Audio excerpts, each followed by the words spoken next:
Eu queria convidar uma das nossas mulheres aqui, que se quiser fazer algum comentário, falar um pouco sobre a visão delas, sobre os temas que a gente abordou agora pela manhã.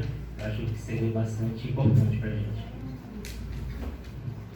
O que eu posso falar? É que, primeiro, agradecer, né, a ciência, a todas essas pesquisas, né, porque elas são um alento, né? Cada coisa que eu vi ali, a gente ficava começando. Eu estava ali do lado com a Cláudia, nossa, que legal, né? A gente escapar disso, a gente escapar daquilo, porque é um tratamento muito complicado, né? É um tratamento que é invasivo, a gente sofre muito com efeitos colaterais, com todas as reações que a gente sente com, enfim, cirurgias, a radioterapia e tudo mais, né? Então, quanto mais a gente puder evitar essas reações, melhor. Melhor para a nossa qualidade de vida, melhor para a reação que as pessoas que estão junto com a gente têm também, que isso importa, né? Importa muito. Né? Então, primeiro é agradecer, né? E, em segundo caso, também fazer o nosso papel de advocacy, para que as pessoas, todas mesmo, elas tenham acesso, né? Eu tive muita sorte no meu tratamento. Eu fiz o diagnóstico, o primeiro exame, no dia 1º de abril, no dia 20 eu já estava operada. E essa não é a realidade das pessoas, mas deveria ser, porque o câncer não espera, né? Então, assim, a advocacy é muito importante.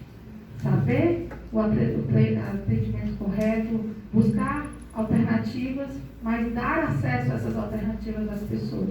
Então, muito obrigada a todos, né? E vamos cumprir o nosso papel. Vamos lutar para que isso aconteça para a maioria das pessoas.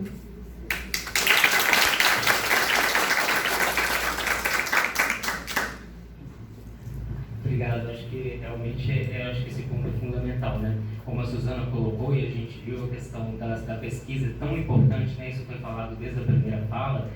E todos esses avanços, seja em câncer de mama, câncer ginecológico ou qualquer outro tipo de câncer, a questão da pesquisa, dos estudos clínicos, isso é fundamental.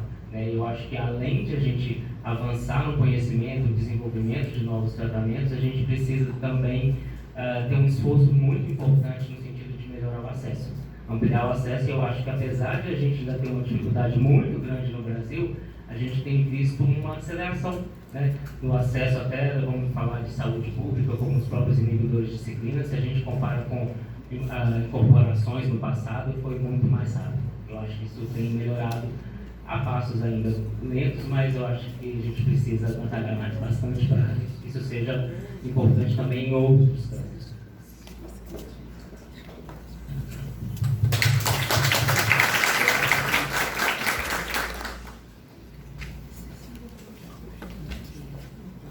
Agora a gente tem momento para perguntas.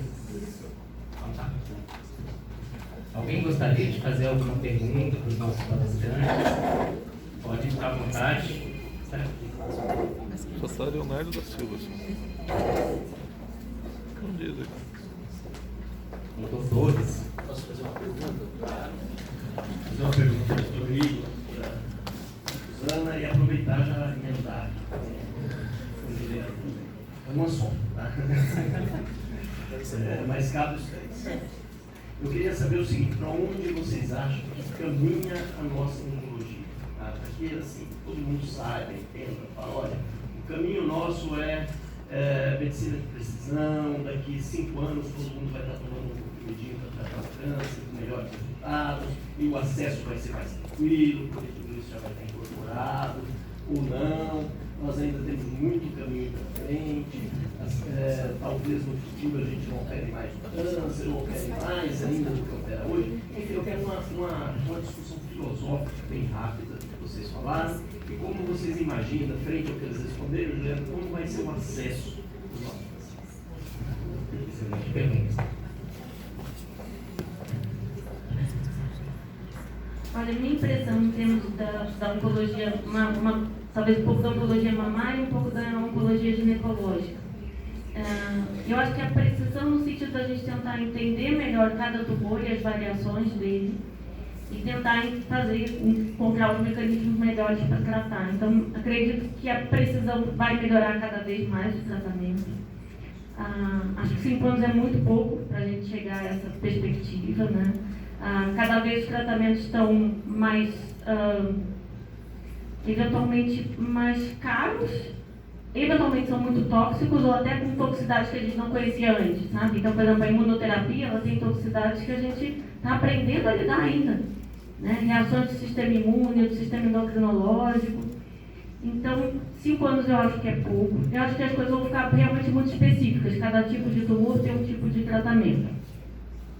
Mas eu acho que a maneira da gente evoluir isso ainda vai ser mais devagar. Porque algumas coisas são muito específicas e a gente conhece ver um percentual. Então, por exemplo, imunoterapia, ela pode funcionar muito bem, mas é um percentual pequeno dos pacientes que respondem também, né? Não é a grande maioria. Então, ainda tem tanta diversidade nos tumores para a gente entender e tentar melhorar o tratamento, e conforme a gente conhece o tratamento, a gente também aprender a lidar com os efeitos colaterais das toxicidades, né? Então, 5 anos eu acho que é pouco, mas sim, cada vez as coisas vão ficando mais precisas no sentido da gente tentar encontrar os tratamentos mais adequados. E mesmo os mais adequados que a gente tem hoje, eles só funcionam muito bem para um percentual ainda pequeno de pacientes. Acho que complementando isso que a Suzana disse, né, Luísa, os avanços que a gente teve nos últimos anos, se a gente pegar os últimos congressos, né, que foram avanços, passos muito grandes para alguma parcela de pacientes, algum subtipo de tumor, esses avanços bagunçaram toda uma evidência que os últimos 20 anos produziram. Então surgiram novas perguntas, né, novos sequenciamentos. Então, o que antes se usava numa primeira opção de tratamento, hoje é a terceira. E você tem uma primeira que você não sabe se o que você usava antes vai funcionar como segunda, como terceira, como quarta. Então, essa questão, quando você tem muitas opções, essa questão do sequenciamento de tratamento, eu acho que ficou cada vez mais complexo. E, evidentemente, que a medicina personalizada caminha para esse ponto, né, de você entender o indivíduo do ponto de vista biológico, marcadores, expressões de genes, enfim, mutações, e caminhar para um caminho exclusivo, não para um grupo de pessoas, mas para aquela paciente. Então, eu acho que sim, eu concordo com a Suzana, não acho que isso vai acontecer em 5 anos. A velocidade de produção de conhecimento é muito intensa hoje, né? Então a gente vê estudos, né, que já não é uma pesquisa, é uma família de estudos, né, da mesma linha, com o mesmo medicamento, que hora é para mama, hora é para pulmão, hora é para colo de útero, para útero. Então gerou-se novos insights, novas perguntas, e essas perguntas vão ser respondidas pela ciência nos próximos 5, 10 anos. E daqui a 5, 10 anos a gente vai estar aqui no 10º simpósio, 15º simpósio, e a gente vai falar, temos mais perguntas a responder. Então eu acho que é uma produção de conhecimento constante e que, de fato, o acesso vai ser um problema, né? Eu acho que um problema não, algo a ser resolvido do ponto de vista de custos, né?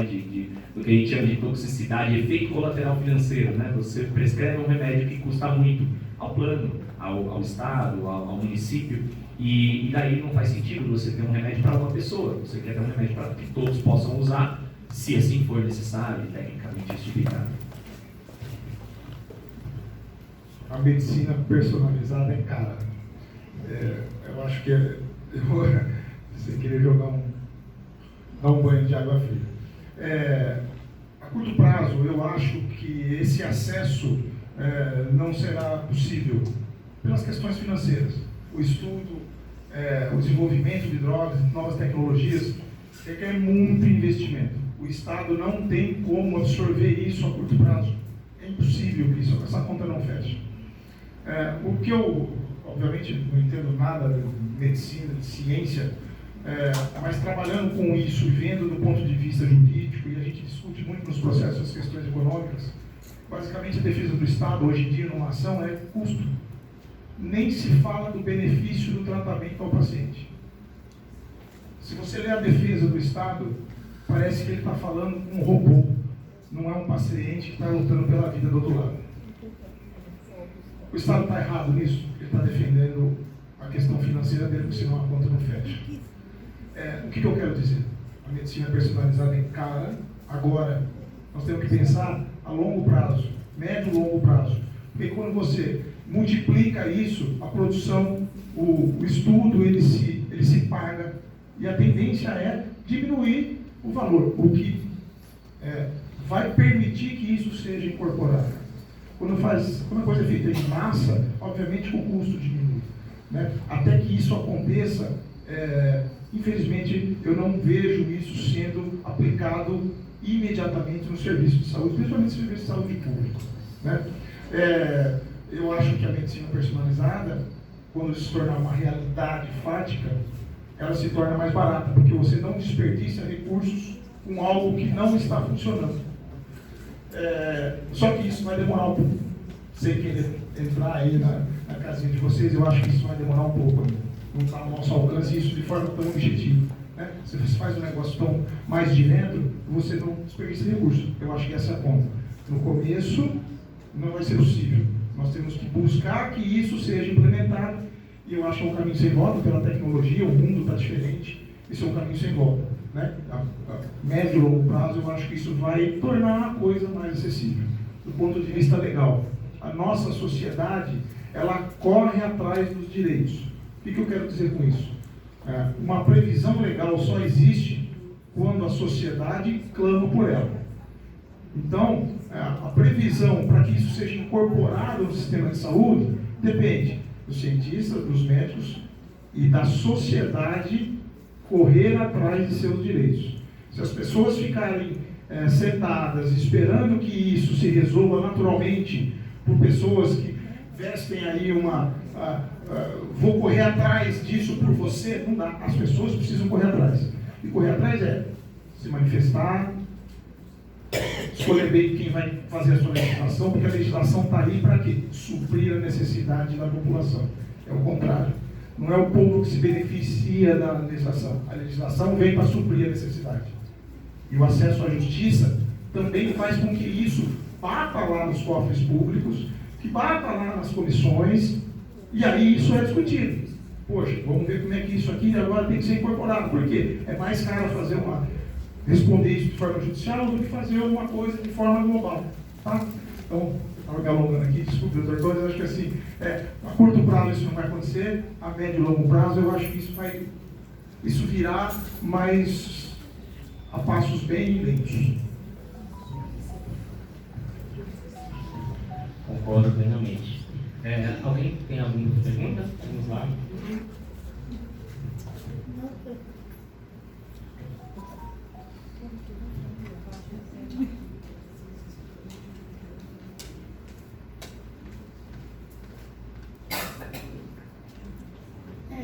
Bom dia, meu nome é Maria Aparecida de Oliveira. Eu quero fazer uma pergunta, para todos os médicos que estão aqui.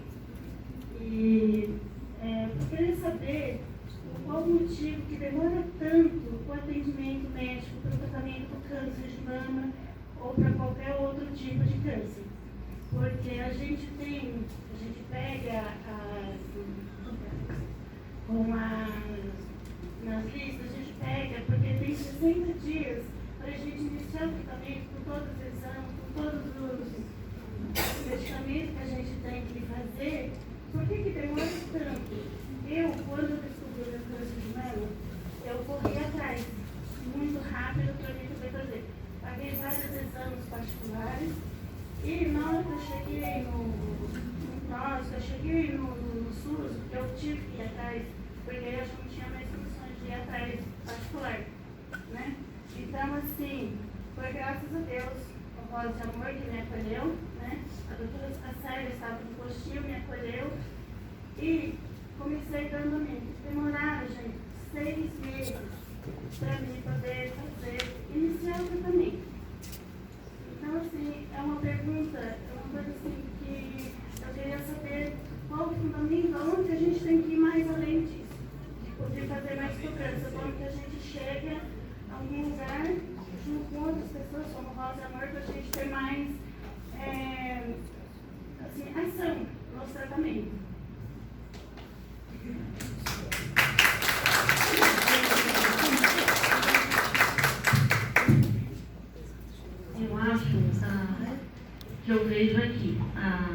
dentro do sistema, existem 2 tipos de atraso, a gente estudou isso recentemente.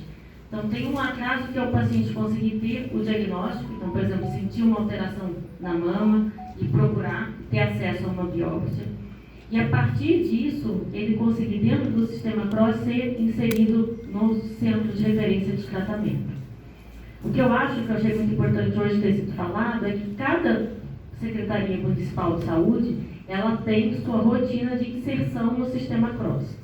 Cada município tem uma quantidade de vagas no sistema CROSS previstos de acordo com, não tanto de acordo com o tamanho daquele município, mas aleatoriamente pelo número de vagas. É cota, né? É uma cota, exato. É. E aí tem no final do mês um resquício. Se sobrou vaga, cada município pode inserir um ou outro caso a mais. Então, a realidade é que, no fundo, cada Secretaria Municipal de Saúde sabe o tempo em que aquele paciente está lá esperando para entrar no sistema. E eu, quando recebo, vejo a data da biópsia e o dia que eu estou atendendo. Então, são 6 meses. Piorou mais ainda na pandemia. Porque o paciente não conseguia chegar na unidade básica, porque a unidade básica estava voltada só para atender a pandemia. Então, ele não conseguia nem ser inserido no sistema CROSS. Os centros de referência de tratamento, especialmente daqui, da região, colocam que eles estão no limite do que eles são reembolsados. Então, assim, olha, mas eu só recebo para tratar 50 pacientes. Se eu tratar 70, eu recebo 50. Então, o que eu acho que é mais importante? Transparência. A gente exigir mais transparência. Né? Porque a última publicação de 2019 do Ministério da Saúde dizia que o tempo para atendimento era 59 dias. Está publicado. E a gente sabe que não é mais. Então, acho que é transparência. A gente exigir, e isso é lei também, que cada município diga quanto tempo ele tem paciente na fila. Isso vem dos gestores. Porque eu tenho gestores que falam, não, eu sei que tem 150 na fila. Eu falei, onde que está isso escrito? Né? Qual órgão que está dizendo que tem 150 na fila, que tem 200 esperando na fila? Por que isso não é divulgado? Né? De cada município. Então, acho que é a transparência que a gente tem que buscar. Né? E eu tenho que contrapor. Eu vou fazer um contraponto aqui. Sem brigar comigo em casa. Só falo. Essa é a visão, uma visão administrativa e operacional de como funciona o sistema. Eu vou lhe dar uma sugestão de como fazer isso acontecer. A legislação, ela prevê o que deve ser feito, mas infelizmente ela não é auto-aplicável. É importante que as pessoas conheçam os seus direitos. Por exemplo, através do Rosa e Amor. Deu 60 dias, no próximo dia, vá à justiça. A justiça vai lhe socorrer e vai lhe dar o direito de garantia e a garantia do tratamento. O sistema tem uma vaga, uma cota para a cidade de Louveira. Esse é um problema que os entes da federação têm que resolver. Se a lei está lá e lhe garante esse tratamento, é porque teve um estudo que diz que o seu tratamento deve começar em 60 dias. Então, a informação é uma ferramenta importantíssima. Essa é a maneira, foi o que eu pesquei da sua pergunta. Essa é a maneira que as pessoas têm de fazer valer os seus direitos, que é o início do tratamento. Bom, queria agradecer a todos os nossos colegas palestrantes, doutor Igor, doutora Suzana.